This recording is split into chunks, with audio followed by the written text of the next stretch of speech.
negotiations with Putin. Well, some people will see that as giving in to Putin, allowing him to maintain that. I think we should definitely just have silly negotiations with Putin. Just don't really start with the silly ones. Sorry, I just got to say, there's another huge story here, and I know on the trans stuff here, Labour plan for changing gender with less evidence. So this is the other side of the same coin, where Labour are now, it turns out, talking about what people might argue is bringing in self-ID under a different name, and they're normally now... And that's when anybody can just say that whatever gender, I can just say I'm a woman, and I'm like, what do you mean you need evidence? And arguably, arguably it brought down the SNP. So what they're saying is, like, at the moment you have to visit 2 doctors and you have to have 2 years of evidence that you've been living your life as the opposite sex. Now they're sort of saying they're going to do away all of that because they're saying that it's like an infringement on their rights, I guess. And instead there'll be a 2-year waiting period or a cooling period.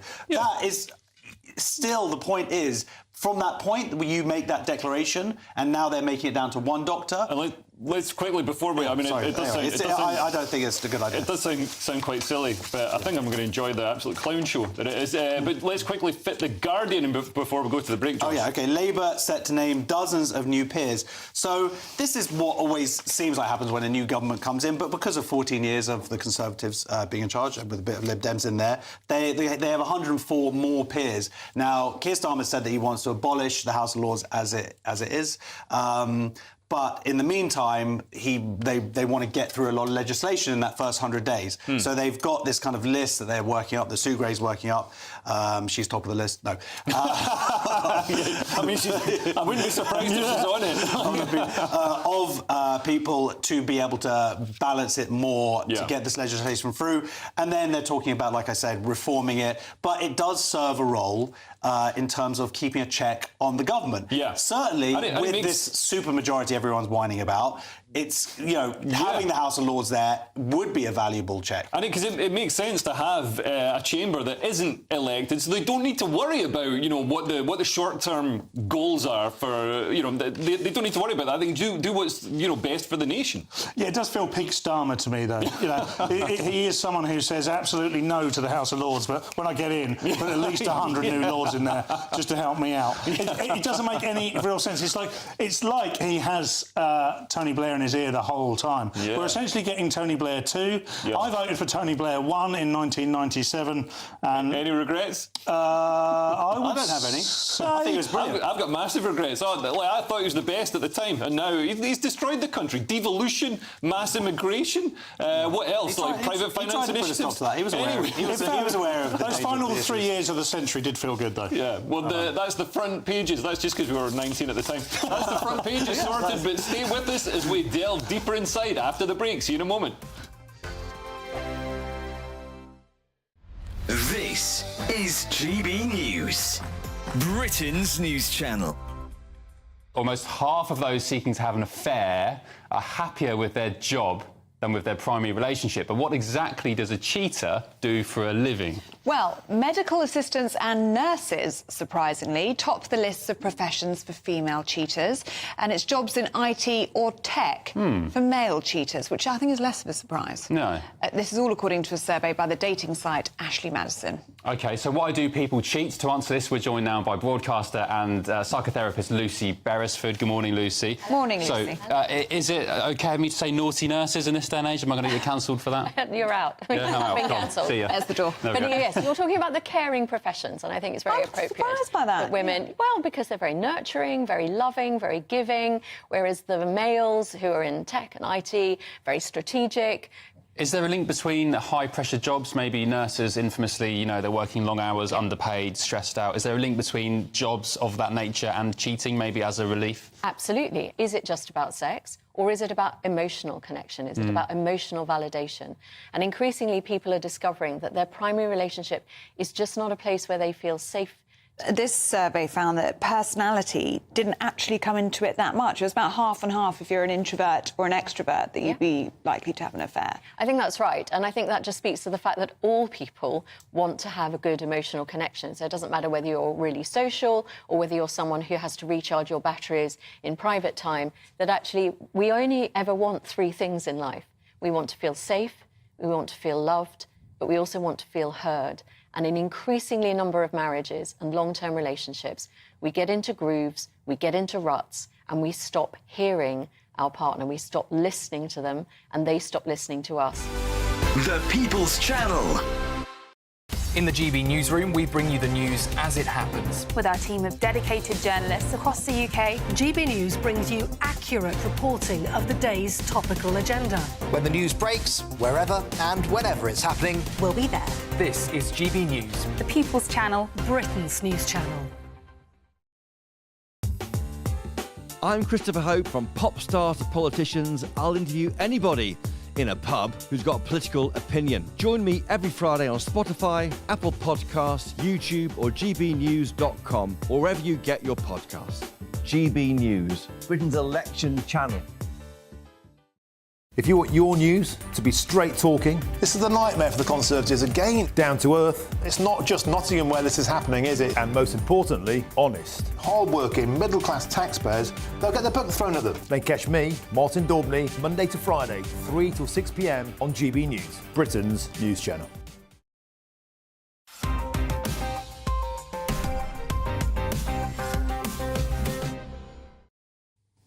Welcome back to Headliners. I'm Leo Carson. I'm still here with Josh Howie and Paul Cox, the People's Gammon, starting this section off with The Telegraph, and it's day 850 of Putin's 3-day special military operation to capture Ukraine, and it's been an eventful day with terror attacks and a tragedy on a beach, Paul. It certainly has indeed. Crimea sunbathers struck by deadly shrapnel shower from Ukraine missile. So shrapnel from an intercepted US-made missile. I mean, they always have to put in US-made missile. I'm not sure.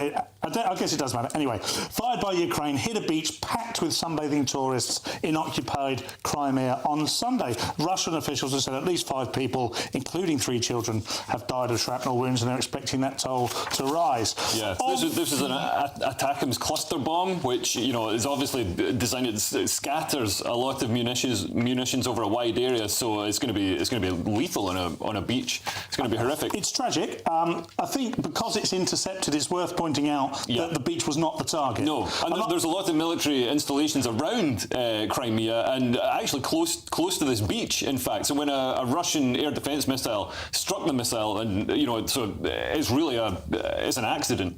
Yeah, because, I mean, it's very difficult to argue anything else, because obviously the missile was being fired towards what Russian believe is Russian territory in Crimea, and they've intercepted it and blown it out of the sky. And what we believe is Ukrainian territory. And what I still firmly believe is Ukrainian territory. Well, not interesting. Obviously, it's a tragedy, number one. Yeah. But it will have a big ramification. This is their big tourist area. Yeah. It's a huge influx of Russians coming into the region. This is going to have a massive impact. There was already talk of that having an impact, and this will just finish it. Yeah, and that is a big deal in terms of the local economy. And Crimea as well. It's been starved of water since Russia blew up the dam, so the aridification of Crimea is happening. So agriculture is being destroyed there. So yeah, and with the supply routes, the bridge is now going to be looking like it's going to be blown up because they've got long-range missiles and they're allowed to use them on that bridge now. Yeah. Crimea River, as they say. Yeah. Well, it was used as they essentially said it was a float, an aircraft carrier, but now, the military are being driven off it. There's also a terror attack today, Josh. Yeah, really in Russia properly now. Yeah, Dagestan. Dagestan, yeah. It's like Dagenham. Less violent. Yeah, exactly. People want to dog whistle about Dagenham. That's what they call it. And, a synagogue was burnt down, a church was burnt down, I believe a priest was murdered. Yeah. And I believe there's a connection even to, this is by Islamists, and I believe there's a connection to the actual, the local mayor. The leader of Sergo Kalinsky. Apparently 2 of his sons were involved in it. But this is slightly speculative at the moment. It hasn't been Pure confirmed. Speculation is what we thrive on here, Leo. But it's it's systematic of what we're seeing across Europe, I would say. This is an attack on the Jewish community in Dagestan by Islamists, and this isn't unusual. We're seeing this all over the place now. And Josh, you were saying earlier, this is the same part of Russia where we saw the footage of angry mobs of Muslims looking for Jews and looking everywhere, peering into jet engines to see if there are Jews. It was like something out of Borat. Yeah, they shut down an airport. They shut down. They were all in front of a hotel protesting because they'd heard that there was a Jew. Yeah. It was really sort of that whole throw the Jew down the well. Sacha Baron Cohen thing. It's, terrifying, really. Yeah. Anyway, it wasn't me. Yeah. I was here. Okay, well, we've got the Times now, and a Muslim political organisation is encouraging votes for anti-Semitic pro-Hamas terrorist sympathisers. Apart from that, I'm sure they're lovely guys, though, Josh. They put out a tweet earlier, and then they deleted it, basically saying that they were going to punish Labour, and it was a 25-year war. That we were going to win. No, it wasn't great language. It's sort of implying that their Islamist plan for Britain is like Lebanon, where they're going to take a formerly Christian country and turn it Muslim and have a big civil war. Well, this is what I say. So anyway, Muslim campaign group backs election candidates who justify October 7th atrocity. So essentially, the rest of the article is just listing a lot of anti-Semitism of all of the people that are being backed by the Muslim vote, self-declared. And but the crazy thing, what we've also seen is other people going, but there are MPs who are doing this, who are did you see that leaflet that was just like all in the kind of the Palestinian flag colours? I think it was for a Labour candidate, and but a few people have done it, Green candidate, and it's like, why, as someone said on Twitter, they've never seen a campaign for elections before in the colours of another country. It makes very little sense to me. I mean, first of all, this is happening... Well, it makes total sense. They want to win. They want to win in their area. That does. But, I mean, the fact that this is happening in plain sight, obviously, is what you're saying, and I agree with that. What makes little sense to me is this is unprecedented. People are winning elections in this country, by-elections, local elections, general elections possibly, on the basis of something that's happening elsewhere. This isn't going on anywhere else. Somewhere in Gaza, no one's winning an election based on... The thing is, it's not even going on in Gaza. Like, genocide is not going on in Gaza, so it's an imaginary narrative about what's going on in another part. I agree. It's almost as if we've sort of imported loads of people without really thinking what the ramifications could be, and now they've brought a lot of baggage with them. As soon as they set foot in British soil, they didn't suddenly become, British citizens with British values, and now they're a political force in this country, and we're seeing it happening in front of us now. We are, and what is potentially frightening about it is they are still quite a small minority. The Muslim population in the UK is much smaller than the Christian population. What, it's 6 million, I think? I think it's 4 million. All right. So it's below 10%, which is still significant. But my point is... It's 6%, which is 4 million. If we were energised in terms of traditional British valued-oriented people were energised in the same way we were, this wouldn't be an issue. Yeah. And the problem we've got is that whenever it's spoken about in the media, particularly outside of this studio, it's seen as racist, it's seen as anti-something rather than pro-British. Yeah. And that's the biggest problem we've got here. Until people feel comfortable to talk about this, you are going to get this situation over and over. And you're going to get Jewish people who are more and more terrified to live somewhere they've lived for generations. Yeah. These people are talking about returning Britain back to something. Like, it wasn't what they're trying to return it back to. Yeah. So what we are either collectively deciding to go in this direction, or we are going to stand up and say, hey, look, you're entitled to your views, but that's not how we're going to operate. Well, saying that, I believe that is the best thing that's happened with this, is that... It's come out in the open. It is out in the open now, and I think that it is important that we see that how people are going to vote along these crazy sort of almost sectarian lines. Sectarian lines.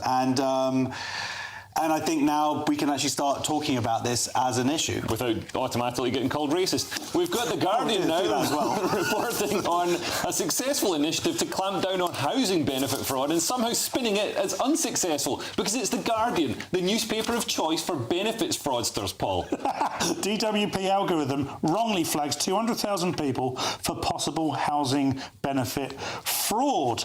Now, this is in association with the Big Brother Watch, which always... immediately spikes my attention. I'm like, what's the Big Brother watch? And of course, I understand. My favourite TV show. Yeah, exactly. It's a Civil Liberties and Privacy Campaign Group. Already dislike them. You know, they're not interested in my civil liberties. Let's put it that way. And it means that thousands, but it does mean that thousands of UK households every month have had their housing benefit claims unnecessarily investigated based on a faulty judgment. And they're trying to invoke the postal scandal here, it feels to me. And interestingly, it's all about the framing this story.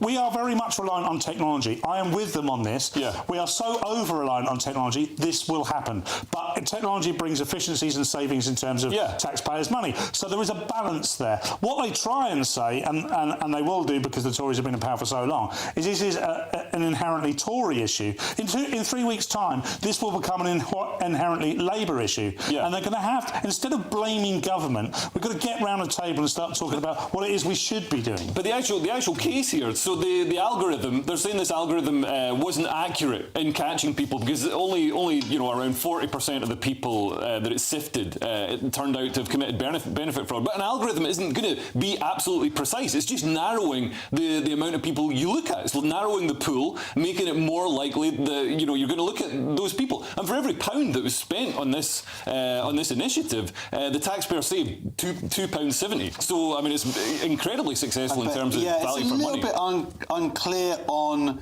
that in terms of how much wastage there was in terms of how much. There was a sort of 30% of people who were totally innocent. And it was there's a question. I know it says that they save money. I used to work in analytics. So if you've got an algorithm to search for, I mean, we looked at car insurance fraud, for example. So you've got certain things. You look at similarities. If everybody's claiming from similar sounding email addresses and all this kind of thing, then there are red flags that pop up. And you know, not all of those ones are going to be fraudulent, but you're just creating, like, you're getting a pool of the most likely ones. And then only 40% of them, as here, only 40% are going to be actually guilty of fraud. But you've narrowed the pool down to well, I mean, the question is if they could narrow it more. They said here the pilot showed it was 64%, but in reality it was more like 37%. So there's still wastage in the fact that this program that has had millions invested in it wasn't as good as it thought. But now, it's still a hugely successful initiative portrayed as unsuccessful by The Guardian because they're communists. Well, no, but there are some other issues here because when these things were brought in for other claimants, the problem is when they then, in this case, they investigated people on the basis of it. Yeah. But when they actually were cutting people's, and it turned out wrongly so, claimants who hadn't done anything wrong at all, that was an issue that happened in January, and that's obviously another danger. That's a separate issue too. Well, but you know, the people here who need it, who they were flagged, they had to provide a lot of evidence over the phone and digitally. I'm not saying... Oh, they had to provide evidence before they got money. Oh, what a shame. Why aren't we just giving them big truckloads of money? Why aren't we just a constant money funnel for any bludger who wants to come along and just start sucking up at the trough? There's an infinite amount of taxpayers' money. Tell you what, I've got an idea. How about nobody gets any of this money and you get a job? What about some of these people who actually need that money and that money helps them and they find it difficult? Sky TV. Well, what a human being you are. I should start hosting this. Anyway, we're at the halfway point. Stay with us for J.K. Rowling getting stuck into the Labour Party. And are the Green Party white supremacists now? Find out after the break. Hello and welcome to the latest forecast from the Met Office for GB News. A warmer night tonight compared with much of summer so far, and then a mostly fine start to the new week with a ridge of high pressure extending across the UK. Now there is a weak front approaching the far northwest. That's thickening up the cloud, freshening up the breeze across western Scotland, Northern Ireland overnight, with some patchy cloud arriving and also some patchy outbreaks of light rain and drizzle. Clear spells generally elsewhere, with temperatures holding up under those clear spells. In some spots, 15 or 16 Celsius by dawn. There will be some mist and low cloud across the far southwest, and there'll be a lot of low cloud in the north and northwest of Scotland, with those outbreaks of rain affecting the west coast and the Western Isles. Elsewhere across Scotland, plenty of early sunshine to come, 15 or 16 Celsius first thing. Northern Ireland, some sun breaking through the early cloud and any light showers tending to fizzle away. Much of England and Wales, sunny first thing. There will be some mist around southern coasts and some low cloud inland as well. That should tend to lift and break up. Plenty of sunshine then developing across the UK, and even across western Scotland the cloud will thin and the rain will ease. So a fine summer's day for the vast majority, and it's going to feel hotter compared with the weekend. Temperatures reaching 26 to 28 Celsius in the southeast, up to 25 Celsius for parts of Scotland and Northern Ireland, mid to high teens around coasts and the far north. Now into Tuesday, another weak front pushes thicker cloud once again into western Scotland and Northern Ireland. As that moves across Scotland, the chance of some heavy showers in the northeast. Elsewhere, the heat continues to build. Temperatures rise day by day, up to 30 Celsius in places by Wednesday and Thursday. This is GB News and we are Britain's election channel. This vote may seem to be about the politicians in the media, but actually it's about you. And we won't forget that. Join us up and down the country as we follow every moment together. More than ever, it's important to hear All sides. as you make your decision ahead of polling day. We're here for you. This is GB News. The People's Channel. Britain's election channel.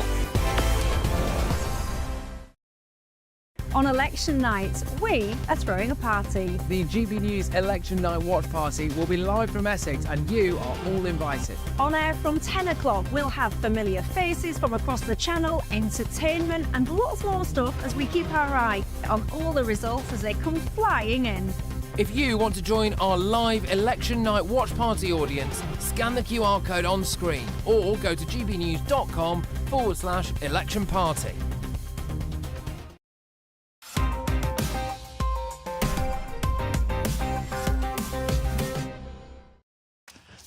Welcome back to Headliners. We've got the Telegraph now, and a virtue signal went wrong for a Green Party candidate as an attempt at worshipping diversity was whiter than a clan meet, Josh. Yeah, Green Party co-leader deletes photo of Windrush celebration showing only white people, and they put it up online. Yeah, we got the image here. Okay, so Yeah. That's not it. Oh, yeah, here's another bunch of white people. So there's a bunch of white people, and people criticised the tweet. Because the Windrush generation was coming from the Caribbean. Well, exactly. So you'd expect at least maybe one or two. Well, you know what? I don't know why we do need anybody there who was from the Caribbean. The point is, it's celebrating the contribution of people from the Caribbean to the UK. Why wouldn't you invite somebody from the Caribbean? Okay, maybe why wouldn't you invite they somebody from the Windrush? Maybe they did, but the point is, why only Caribbeans have to celebrate? No, white British people can also celebrate the contributions of Paul, this totally plays into all my suspicions about the Green Party and modern metropolitan lefties like Josh,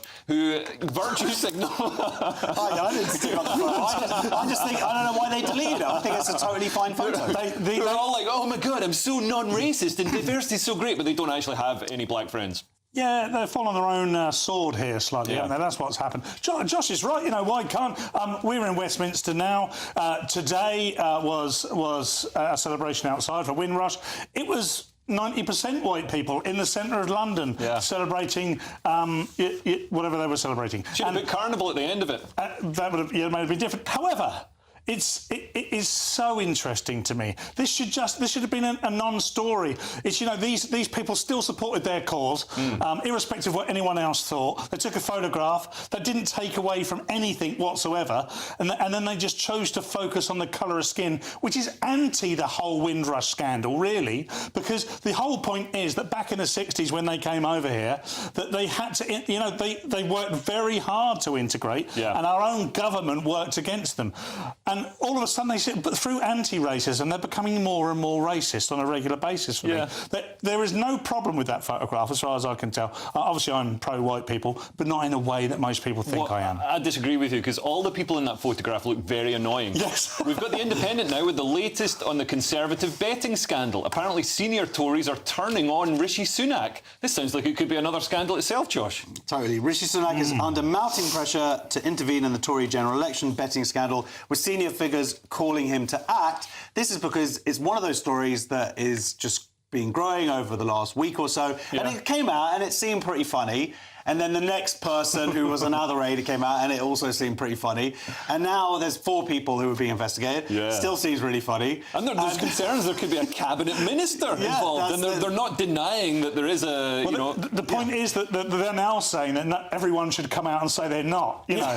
Which is what they're doing. I'm not the Yorkshire Ripper. You know, whatever it might, we've all got to come out and deny it now. We need DNA. I mean, who doesn't miss, though, the Tory scandals of old? I mean, all this stuff's ridiculous. Where's the lewd affairs and the rent boys? Now all we've got is betting. Betting on the general election. It shows that the Tories are now the party of the common man. Because this is exactly what me or any of my mates would do if we knew when the election was coming. But you know what? There's something to that in that Rishi Sunak, the reason he didn't really predict this, someone said, I think it was Michael Gove said that... that this is like Partygate, and that also they kind of the Tories are sort of throwing each other under the bus and saying that Rishi Sunak he was in charge, he'd have responsibility, but this is exactly it. He wouldn't think to do it, but he's loaded, and he wouldn't think to like put a punt on something like that. But this is what's happened. So now they're saying they need to check into like the friends and the family. Like if you look at the chart of like the voting, it's like the day before it went all these people. but sorry, one more thing. That was picked up by an algorithm. By the way. Oh, yeah, well, they're always perfect. But the other thing that's funny about this is that...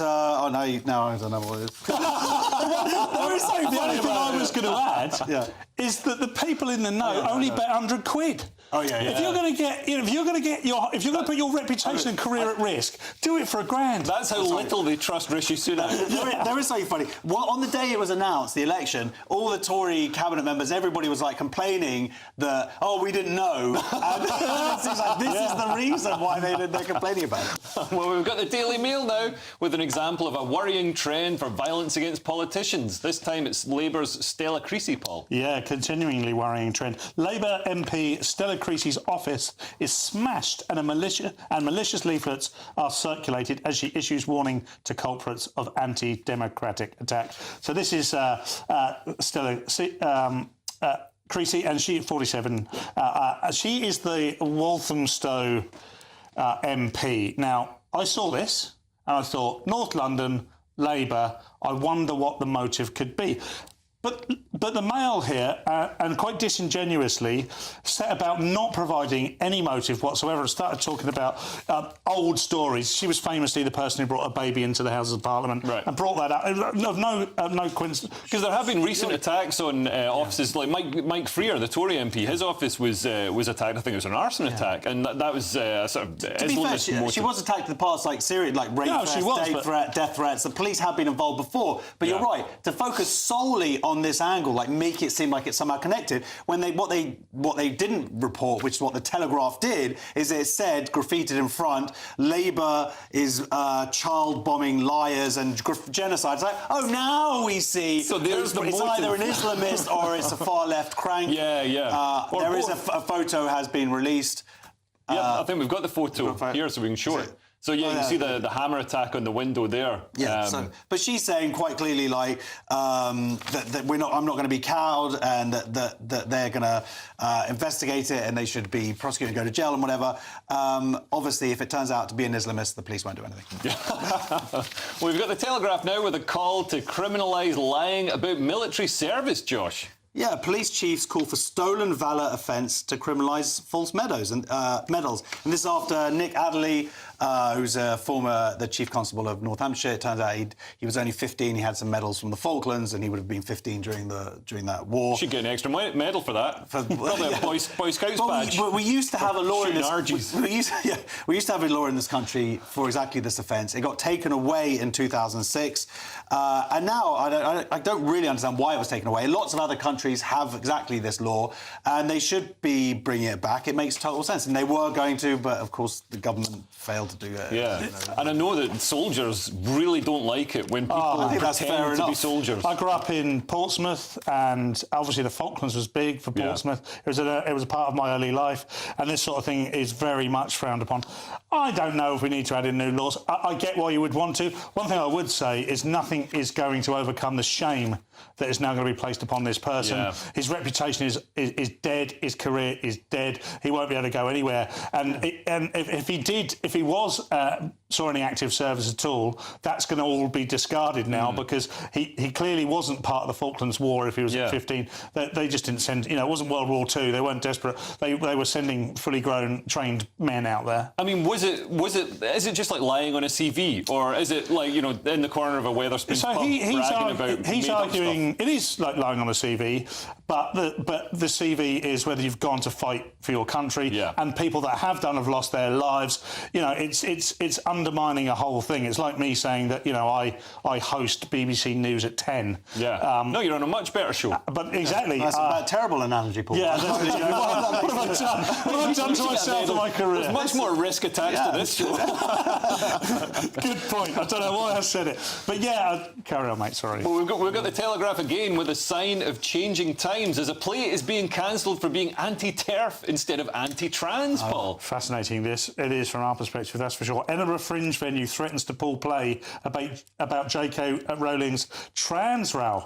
So TERF, as the show is called, examines the Harry Potter author's falling out with the stars of the film franchise following her public comments on gender. However, the play, described as the most provocative to be staged at the Fringe for years, is now at the centre of a deplatforming row over claims the venue has axed the shows. This is what the Fringe should be about. We're all part of the arts, right? I only joined the arts about 10 years ago, and it's the most welcoming place as long as you share the same view as everybody else. Art should... You know, it should attack the elites. It should open up dialogue about stuff. And that's exactly what this did. J.K. Rowling was in a position, as an elite, was in a position of power and decided to throw all that to the wind to fight for what she believed to be female rights. Now, we all agree with her. We absolutely all agree with her. No venue at a Fringe festival, I believe, should have the right to look at any show and say, I disagree with it, it shouldn't be on here. Don't be part of the Fringe. But saying that, I've had a tour cancelled because apparently I was transphobic or anything, just because I was. And now it's interesting to see that people on the other side of the debate, the people who are probably phoning up to get me cancelled, are now themselves getting cancelled with their. And it shows, Josh, the sort of echo chamber that the arts are, that they could, because the original title for the show was TERF, and then the worst word, the see you next Tuesday word. And so it's interesting they were going to even thinking of putting on this show that seems so poisonous. So hateful for someone who's received death threats, rape threats. And then the tagline here, she had everything until it all went to hell in a broom basket. Well, you know what? She's still got everything. Except now she's got the admiration of hundreds of thousands of people and women for standing up for women's rights and children's rights. And history is the one who's going to be kind to her. I personally don't think they should pull this show. I think it should go ahead, and I think people should see it, and if it is hateful, it should thus be exposed. You're just going to have Josh in the front row on his own. Like, no, I just think... or reviewing it and assessing it. You know, there is an interesting story there. The story is interesting, how she was arguably betrayed by these actors who she has made their careers. So there is a really fascinating story. Obviously, it's not a sympathetic, or this interpretation of that story is not sympathetic, but you know what? It's art. Let's see what it's got. Let's see what it's about. Good plan. Well, that's part 3 in the bag. Coming up in the final section, we've got sex robots for astronauts and fat-shaming air stewardesses. Stay tuned to see that. Nana Queer, weekends from 3 p.m. Theatres and drama schools are being offered plus-size inclusivity training. Come on, seriously, is this really a thing? In order to tackle fat phobia, to apparently make the theatre more inclusive for bigger bodies, a lady called Ruth Ann Phillips, who is a plus-size theatre director, she's behind the drive. Now, apparently, her own research, so it's not exactly independent, showed that 9 out of 10 respondents should have training on size inclusion. Ruth is also the co-founder of Inclusion Collective, which is an organisation that provides training in creative well-being, body positivity and inclusive movement.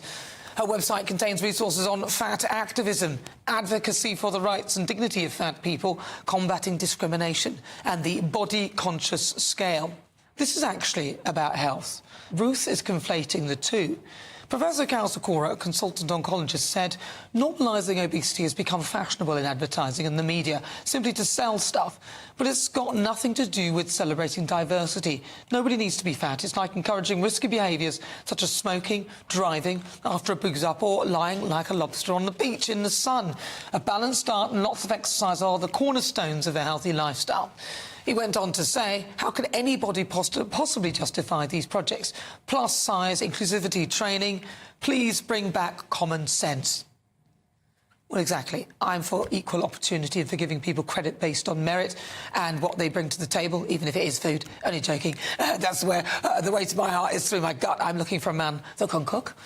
But in truth, being obese can be dangerous. And whilst I absolutely agree you should love what God gave you, obesity is the biggest killer and costs the health service a fortune.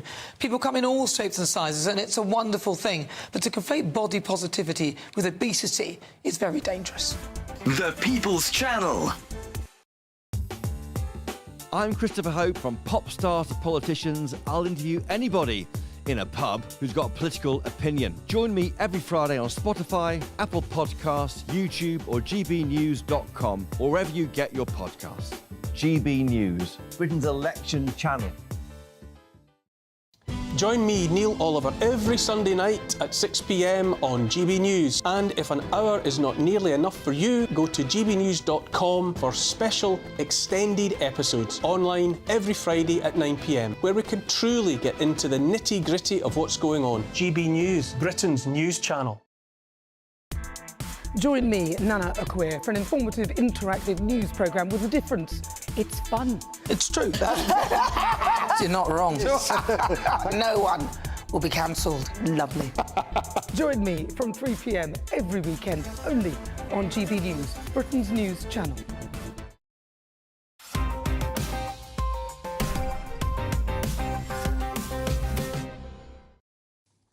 Welcome back to Headliners. We've got the Star now with sex robots in space. I think I've seen this movie, George. Me too. And it was good. Yeah. Yeah.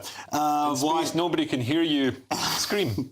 Why astronauts need space sex robots, and it's not just because they're randy. So this is a Maurizio Ballisteri, Associate Professor of Moral Philosophy at University of Tuscia. Oh my God, my brain's working. And he wrote in my favourite journal, which is the New Techno Humanities, that on long-term space travel, they're going to need some companions, and they have a scientific reason for this, because your blood rises in zero gravity, zero G, it's going to go up to your head a lot, so they need something to bring it down sometimes. Really? No, that's not what I said.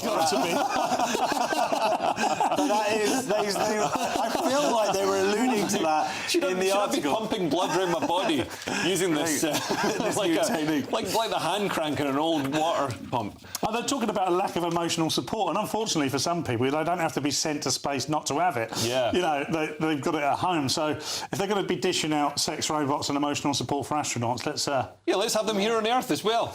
Moving on, we've got the Express now with a British Airways cabin crew WhatsApp group chat leaked. I will vote for any politician who makes it a criminal offence to leak jokes that are made in a group chat, Paul. Good point, even though this feels like it was aimed at me. Two British Airways cabin crew suspended for mocking colleagues' weight. So the pair are alleged to have made comments about a stewardess on a WhatsApp group, as you said, but she wasn't a member. She was not a member, which is important. So, OK, obviously, I understand why the producer... It was the running group. Yeah, exactly, yeah, it was the running group. I mean, I understand why this story was given to me, given the panel, and Josh was part of the producing team. But it says these cruel comments left her scared to leave the house. And she felt what an excuse! I can't go. I've got to stay sitting on the couch. I'm overweight. You're saying she can't fit out the house. Well, that's what I mean. By the way, it wasn't me who made that decision. It was a few of us on a WhatsApp group talking about it. Exactly. Yeah. I mean, I can't go for that sort of stuff. Where she can feel victimised, but too scared to leave the house. Yeah. I'm a fat person as well. We're never too scared to leave the house. If you run out of biscuits, you are leaving the house. Yeah. And also, Josh, I mean, she's 15 stone, so a bit of bullying could save her life. Well, that's one way to look at it. But it's an interesting one. It doesn't say who the people who did the bullying were. They men, women, gay, straight. Well, it's either a woman or a gay man, isn't it? Well, I'm just saying. But, you know, there's an interesting thing here about bullying behind her back, her considerable back. Or, like, like, is it okay? Like, should they have been suspended? No. If you make a comment about somebody behind someone's back, then is it bullying, I guess? If if the fat person falls in the woods and no one hears it, is it bullying? Why did the ground shake? Moving on, we've got the Daily Mail with a council saying England flags painted on the road can distract motorists. Well, what about all the pride flags painted on the road? Are they less distracting, Josh? No, they're all distracting, and there shouldn't be any painting on the road, as far as I'm concerned. Apart from the Israeli flag, no joke. Killjoy councillors are blasted by England fans after objecting to supporters painting the St George Cross on a roundabout. This is the 1-0 victory over Serbia on Sunday. We've got a photo of it. Now, the thing is, for me, this is the problem. It is quite good, like, in terms of nationalism. Yeah. You've got the white already painted there. It works. No, it doesn't, because it's a bit confusing. If I was driving around there, I'd be like, where am I? It would mess with me. Like, it ruins the circular element. How often do you drive? You drive a lot, don't you? I drive a big driver. Do you think it's like a small... a big-time driver. Do you think it's a small hospital? No, but it's like a little arrow pointing... I just would get confused. I want my roundabouts to just be purely circular with no adornments. I would still recognise it as a roundabout. That roundabout is white normally, and someone's put some red across it in a cross. It's just stop oil. But it's not confusing, is it? After these roundabouts, particularly these mini roundabouts like this, they're completely worn away anyway, because people just go straight over them. It's just a bit of, you said, a nationalistic, which, you know, is a word, but I would say it was patriotic, and we're scared of using patriotism at the moment. We have loads of pride crosswalks. You can't walk 20 hours down the road without seeing some clown vomit all over the road. Well, maybe what they should do with the zebra crossings is add like some red stripes to it or something like that. I just think that for me, health and safety. I'm health and safety first. You know. That's a great idea. Let's do that to zebra crossings. Anyway, the show is nearly over, so let's take another quick look at Monday's front pages. The Telegraph has Labour to rip up school trans ban. The Guardian leads with Sunak urged to drop candidates as betting investigation widens. The Daily Mail has 10 days left to stop disaster of a Starmer supermajority.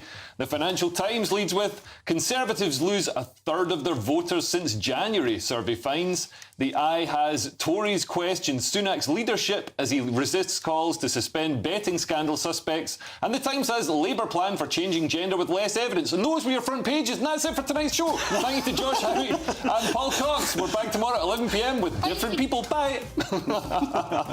I actually came out of it.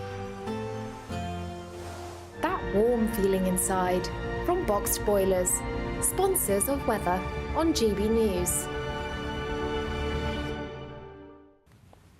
Hello and welcome to the latest forecast from the Met Office for GB News. A warmer night tonight compared with much of summer so far, and then a mostly fine start to the new week with a ridge of high pressure extending across the UK. Now, there's a weak front approaching the far northwest. That's thickening up the cloud, freshening up the breeze across western Scotland, Northern Ireland overnight, with some patchy cloud arriving and also some patchy outbreaks of light rain and drizzle.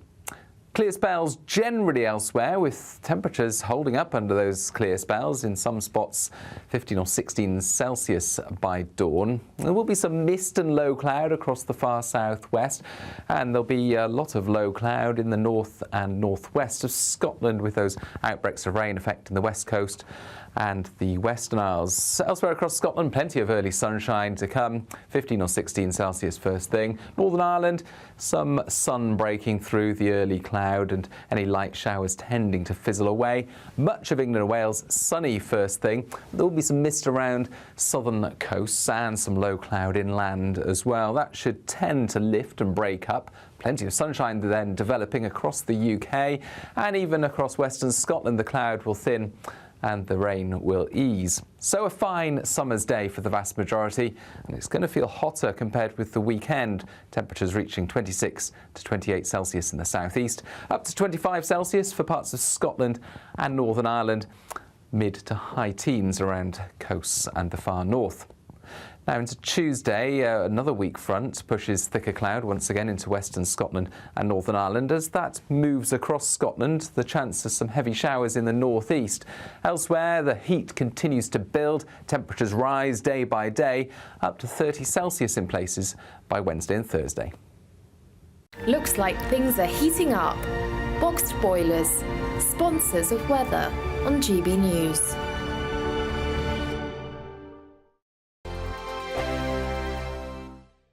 It's the final week to see how you can win big this summer. First, there's a fabulous £15,000 in tax-free cash to ensure this summer is special. What would you spend that on? Next, you'll also receive the latest iPhone 15 and a set of Apple AirPods. And finally, £500 to spend at your favourite UK attraction. You have to hurry as lines close at 5 p.m. on Friday. For another chance to win the iPhone, treats and £15,000 cash, text prize to 63232. Text costs £2 plus one standard network rate message. You can also enter online at gbnews.com/win. Entries cost £2 or post your name and number to GB06 PO Box 8690 Derby DE1 9TT. UK only. Entrance must be 18 or over. Lines close at 5 p.m. on Friday. Please check the closing time if listening or watching on demand. Good luck. This is GB News, and we are Britain's election channel.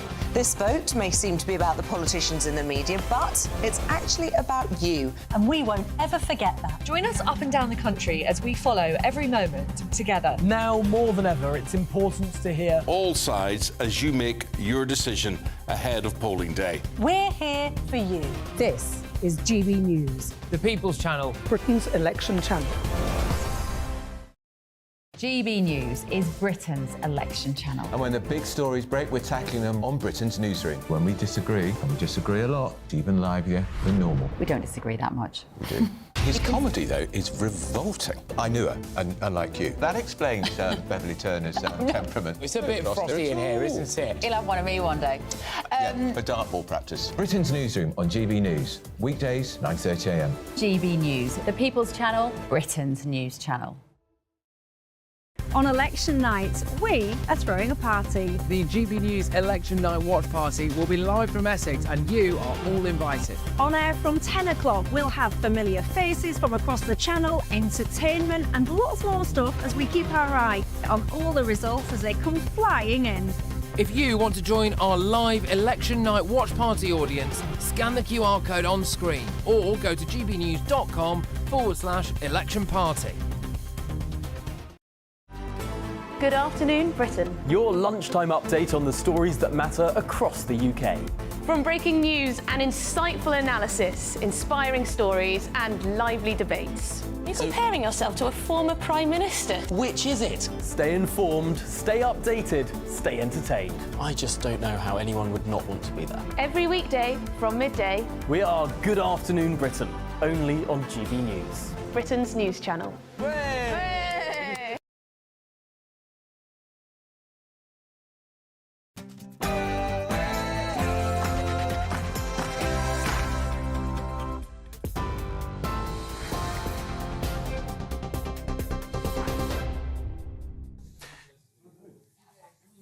Well, good evening. I'm Ray Addison in the GB newsroom. Our top stories tonight. Labour is calling on the Gambling Commission to name candidates being investigated over the election date betting scandal. Pat McFadden, Labour's Shadow Chancellor of the Duchy of Lancaster, has written to the Commission's CEO, urging for the details to be released before polling day. It comes amid reports that the Conservative Party's Chief Data Officer, Nick Mason, has taken a leave of absence. The Tories' Director of Campaigns, Tony Lee, and his wife Laura Saunders are also being probed, as is the Prime Minister's Parliamentary Private Secretary, Craig Williams, who's admitted to an error of judgment. Well, the Labour leader has suggested that benefits offer less dignity to people than earning a living through work. Sir Keir Starmer took aim at handouts from the state in a piece for the Sunday Telegraph. He said serving the interests of working people means understanding that they want success more than state support. His comments come as the latest Savanta poll shows Labour on 42% of the vote and the Tories on just 19%. Flights have restarted at Manchester Airport after a quarter were cancelled due to a power outage. Earlier, all flights from Terminals 1 and 2 were cancelled and passengers advised not to come to the airport after a major power cut caused huge queues and disruption to baggage processing. Work is now underway to reschedule them in the coming days, and tomorrow's flights are not thought to be affected. Search teams attempting to locate British teenager Jay Slater have narrowed their efforts to small buildings close to where his phone last pinged in Tenerife. Jay Slater went missing on Monday after he attended a music festival on the Spanish island. Those conducting the searches today could be seen looking into blue barrels outside one of those small buildings. Just before he went missing, the 19-year-old called a friend saying he was lost and needed water. Well, 2 people have been arrested on suspicion of murder after a man died at a Bournemouth holiday park. Dorset police were called to Warmwell Holiday Park, where a man in his 70s was located in the water and subsequently pronounced dead at the scene. A man and a woman, both in their 50s and known to the victim, were arrested on suspicion of murder. The woman, we're told, was also arrested on suspicion of perverting the course of justice. Of course, we'll bring you more on this story as we get it. And Scotland fans have been arriving at the MHP Arena in Stuttgart as they get ready to take on Hungary in their final Group A game of the Euros football tournament. The clash could see Scotland reach the knockout stage of a major tournament for the first time. Critics didn't give the injury-hit Scots much of a hope after their 5-1 opening loss to hosts Germany and Munich, but a 1-1 draw with the Swiss has placed them within reach of qualification. Well, for the latest stories, you can sign up to GB News Alerts by scanning the QR code on your screen right now, or go to gbnews.com/alerts.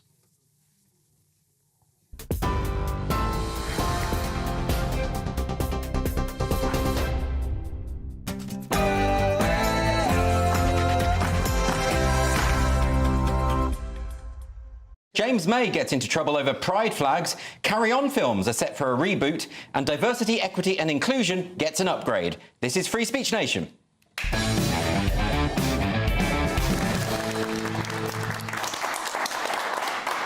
Welcome to Free Speech Nation with me, Andrew Doyle. This is the show where we take a look at culture, current affairs and politics, and of course we'll have the latest from those lovable culture warriors who this week got an African mask removed from a museum display in the interest of cultural safety. So coming up on the show tonight, Ella Whelan will be here to tell us why pro-Palestine protests should not be banned from the streets of central London. And after TV presenter James May's tweet about there being too much bunting for Pride, I'll be debating if the month-long celebrations are just a little bit excessive. And of course, myself and my fantastic panel will be answering questions from our wonderful studio audience. My comedian guests this evening are Cressida Wetton and Steve N. Allen.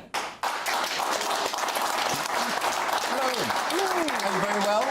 Doing all right, yeah, very well. Take vitamins. You do take vitamins? Yeah. That accounts for your robust constitution. Well, thank you. Yes, and frankly, your beauty. Yeah, and you know, obviously every so often a little bit scary when you forget you've taken that many vitamins and you think, oh, I'm dehydrated. But it's not, it's just the Barocca going through. I understand. And what about you, Chris? I recommend vegetables and fruits. You are old-fashioned. I am. Like a trad Traditional. wife. Yes, that's it. That's you. The worst thing happens with beetroot, is what I'm saying. If you forget you've eaten beetroot, the next thing you're booking in for a checkup. OK, I think it's about time to get our audience involved. Let's go straight to them. We've got a question first from John. John, hello. How young is too young for children to be confronted with what I see as the 3 main woke shibboleths: diversity, equity and inclusion? Yes, or DEI, as it is well known. I'm actually going to be speaking to James Lindsay about DEI later on, but this is specifically, I think, John, you're talking about this Australian news which is broken. It's from the Institute of Public Affairs, and they're saying that a lot of parents are not aware in Australia of the ideological curriculum, and it's going to kids, I think as young as 3, they were saying. Is that right, Steve? Yeah, surely the kids can't understand. It must be done for some other reason. You can't teach what would that be, to children. do you think? So it looks good on your prospectus, so you can show, like, oh, look what we're doing, aren't we good? Yes, you say that, but then the youngest child to be referred to the Tavistock was 4. And that was a child from Ireland. So, but again, that's probably people imposing, adults imposing. So are you claiming that 4-year-old totally understood all of the connotations? No, I'm saying they absolutely did. Yeah, of course. Yeah. I mean, it's an age where you really should be nailing that alphabet. Yes. Just maybe trying to work out all this adding up, not subtracting. Let's not get ahead of yourselves. But then to suddenly go from trying to learn these basics to these difficult subjects that people still argue about. Well, exactly. And DEI is going to, I mean, alphabetically, it's going to confuse them. I mean, all this learning about... At 3, I think you should still be learning what crayons taste like. I don't think there's a lot to be learning. This is very cynical, isn't it? It's a bit like when banks try and make children's accounts with fun cartoons, like get them young and then we can have them forever. If you're an activist, but then of course you want a 3-year-old. It is interesting that's happening in Australia, perhaps more than it's happening here. I mean, why is that? You know, Canada, Australia, all the old colonies. Yeah. They seem to... Well, there's a thing in there where you read the whole article, a lot of it is focusing on paying attention to the indigenous people, mentioning make sure you respect them. I suppose there's just more guilt. No one really did that here. You know, there were some dirty old Brits who got invaded by the Romans. Yes. Whereas there are some issues, I suppose, if you're Australian. Yes, that's right. We need more guilt, is what you're saying. They need more guilt. We do not. No, we have plenty of guilt. Yeah, I got loads. OK. Australia can be quite authoritarian, can't it? And during COVID, it was, although we've got this idea like they're all cowabunga cool surf dudes, it's like, no, there's quite a lot of... It's pretty bad over there. Yeah. OK, well, let's get a question now from Gavin. Gavin? Should museums remove artefacts from for culture safety? For safety, this is the claim that has been made, of course, by the Pitt Rivers Museum, which is in Oxford. They're keeping these masks, these African masks, out of view because my understanding is in the original culture, only men were able to view the masks. Correct. And so, therefore, they don't want women of your people like you. People like me. Viewing the masks in Oxford. That's right. Yes. They've decided, which, I mean, it makes me question what's the purpose of a museum, because it's surely to learn about other cultures, isn't it? They can't just have a sign on the outside that says there's some other cultures, but we're not going to tell you about them. I mean, ultimately, lots of things would become sacred and special. Well, I mean, look, my knowledge of ancient Egypt, for instance, isn't great, but I don't think you're meant to open the sarcophagus with the pharaoh inside, but I think they do that kind of thing at the British Museum. Are they not disrespecting the ancient cultures there? I think there's a difference between cracking open the place where someone's been buried and this mask, which we would put on display for everyone. You're not allowed to see it because you're related. It's like when Yorkie Bars did the It's Not For Girls campaign. Yes. But just done in a museum instead. Why don't they have a separate room for men where they just put the male-only artefacts? Wouldn't that be the solution? And the women can wait outside. Yeah, they can wait outside and sort of make some tea or something. Online shopping, you've solved it, Andrew. I mean, isn't that the most... That sounds entirely reasonable. That's the most progressive solution. Absolutely not. No, they shouldn't do that. They could give, I always say, put a plaque on it. They could leave some details about the culture and say this is the context in which it would have been viewed originally. You can decide not to look, ladies. But otherwise, the problem is who's deciding who gets to see it. I suppose it's the men is the answer to that. Well, yeah, OK, absolutely. All right, well, it's an interesting story anyway. We're going to move on to another audience question. This is from John. John. Hi, John. Hi. Thank you. My question is, are all of our TV shows going woke? Yeah, that's a question I hear a lot. And this week, the question was levelled about the Amazon Prime show, The Boys. Now, I only ever saw one episode of it, and I hated it so much that I decided not to carry on. So maybe I've got this wrong, but there's accusations that it's gone woke. But my understanding is that there's just been a gay character, right? Yeah. That's not going woke. That's not what it means. Because it is basically just gratuitous violence and sci-fi, I've been watching every episode, Andrew. Okay. I absolutely love it. So we're in series 4 now, and before, the main character is a bit Trumpian. Right. But you could spot that in series 2. I think it's series 2 where the main bad guy is literally a Nazi because she's lived long enough because she doesn't age because she's got superpowers. So this thread's been in there Trump, anyway. Right? And there's a lot of... But like the character's called Homelander. Right. So there's that kind of vibe to it. But in this series, there's a gay kiss with a bisexual character. The same series that includes a superhero who can replicate himself and, without going too graphic, have you seen the film Human Centipede? Right, let's leave it there. Yeah, but this is the weird thing. I don't think that woke means what these people think it means. Having a gay character is not woke. Well, no, that's right. But I'm not a fan for all the reasons Steve loves it. I don't watch it. Yeah. And I wonder whether there's an element of it feeling forced. I don't know. I know sometimes people feel a bit patronised, don't they? There is that. It's like when they snuck in the gay kiss at the end of Star Wars, the lesbian kiss, and you thought that it really wasn't necessary. Right, I mean... When it felt like you were being lectured as a result of it. Exactly, and that winds people up. So sometimes what happens is they're being accused of being bigoted about the content of the thing, and that's not actually... They wouldn't necessarily care if somebody was bisexual. No, but this is also a show made in Hollywood, right? Yeah. So it's bound to be made by woke people anyway, right? So why is anyone surprised? But the actual thing that you're discussing, the plot line that you're thinking maybe it's forced upon you, I can tell you it's not. It's actually an interesting storyline. This character kills this guy's family because he was an assassin. The next thing, kind of, they bump into each other, they have a relationship. Oh, there's some storyline. What would it be like to be having a sexual relationship with someone with all that guilt in there? That's not forced upon kind of, oh, you should love the gay kiss. So is it as bad as the first episode was? Because I really couldn't stand it. Does it get better? It gets so much better. Okay. Oh, if you didn't watch the full first series, you don't know what Homelander's into. No. He gets his milk, put it that way. It's good for him. Don't know what that means. I don't want to speculate. Let's move on to a question from Andrea. Andrea. Hi. Is the world ready for a reboot of the Carry On franchise? Are you a fan, Andrea, of the Carry On? I am of the original, but I remember in the 90s they rebooted it with the likes of Julian Clary, and that wasn't so good. But I like the original. So that was Carry On Columbus. That was the 31st film. But I don't see that as a reboot because it was directed by the same person who directed all the others. So it was a continuation, just with a big long gap in between. But you're right, Carry On Columbus didn't really work. Jim Dale was in it though, and he was in some of the older ones as well. I know way too much about Carry On. They are rebooting it. They're not rebooting it. They're not remaking it or anything. They're making new ones. And I think without Sid James, Joan Sims, Hattie Jakes, Charles Hawtrey, Kenneth Williams, is there really such a thing as Carry On? I would argue no, but that's not necessarily a reason not to do it, because is the world ready? I think the world's gagging for it, and the Carry On films. No, I think that... You're pitching them for a writer's gig. You want to be in the thing. Exactly. No, I think there could be a big following, couldn't there? I mean, who's still alive? I mean, Jim Dale's still alive. He could be in it, perhaps. But that's it, I think, because Barbara Windsor's no longer with us. There's, you know, could it work? Because also it's that sort of seaside, postcard, saucy humour. Yeah. We're far too knowing now, aren't we? We've seen too much.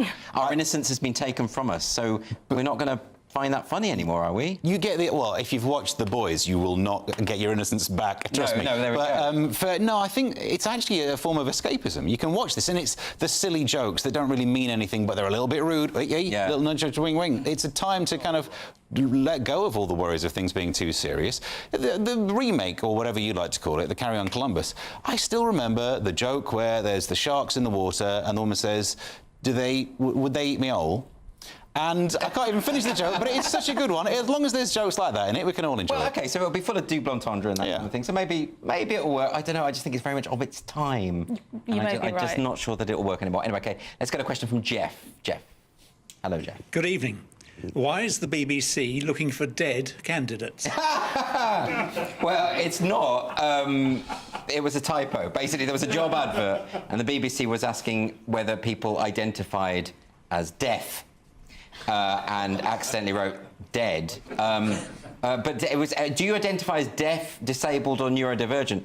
I don't think you can identify as those things anyway. You either are disabled or you aren't. Well, yes. I mean, well, unless it's part of your innate sense of yourself. I don't know. What do you think? No, I think you're right, and doubly so for deadness. I think that really is very binary. Do you know what? I haven't seen people identify as dead yet. Is that the next thing? I have seen someone identify as disabled. There was a guy being interviewed on some Scandinavian TV programme who said he just always felt disabled. So he was sat there in this wheelchair, but he was perfectly fine. And the interviewer was just completely respecting this and going along with this. Wow. Yeah, so... Well, fantastic. Applied to the BBC. I wonder if it's a sort of Freudian slip and they're worried their own days are numbered, because people do talk about that a lot, don't they, at the end of the BBC? Yeah, maybe. What do you think about this one? This was a job application for people to work in the audio department. Now... Am I being harsh for saying if you are deaf? No, but if you identify as deaf, you might actually have fantastic hearing. Thank heavens. Yeah. In that case, then, they should hire those. That makes a lot of sense now. But if you're dead... Definitely not, no. Less so. I've worked at the BBC before, and there are some people who work there who have the same level of productivity as someone who's been dead for a couple of years. So it wouldn't make a difference. That's true. You might as well get a bunch of cadavers to run the place. Couldn't get any worse, could it? Anyway, let's move on. Next, after the break, I'm going to be speaking to journalist and commentator Ella Whelan, and she's going to be here to say why she thinks it's important that the authorities do not ban protests in central London. You're watching Free Speech Nation on GB News. Don't go anywhere.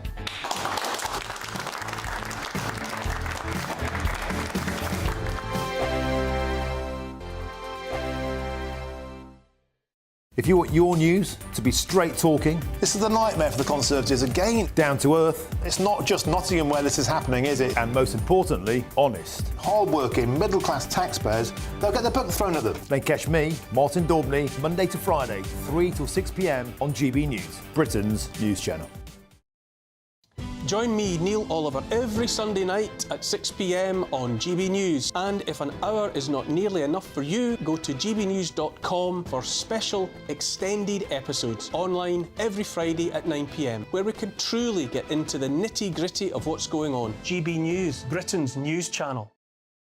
Hi there, I'm Michelle Dewberry, and I'm going to take a second to tell you all about my show, Dubes & Co. We start off with the issues of the day. We then bring in both sides of the arguments. We get rid of the disrespect, and then you throw me into the mix. And trust me, I'll tell it exactly how it is. And then, of course, the magic ingredient, you at home. We mix it all together, and what have we got? In my opinion, the best debate show in town.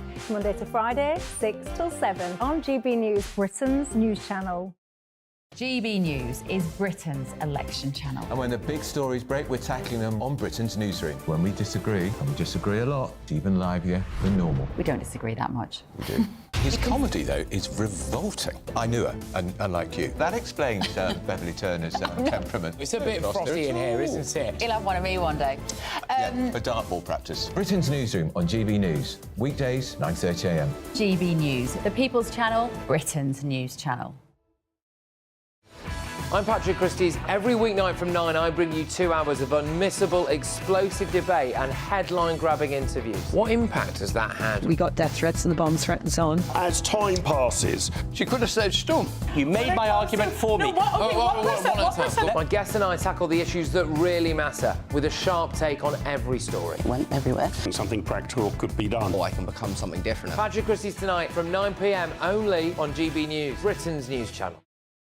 Every Saturday, 10 till 12, we'll bring you all of the news that you need to know. We'll also remind you that there is so much to smile about. It's my favourite time of the week. I get to relax, enjoy some light-hearted stories, and let Ellie teach me about fashion too.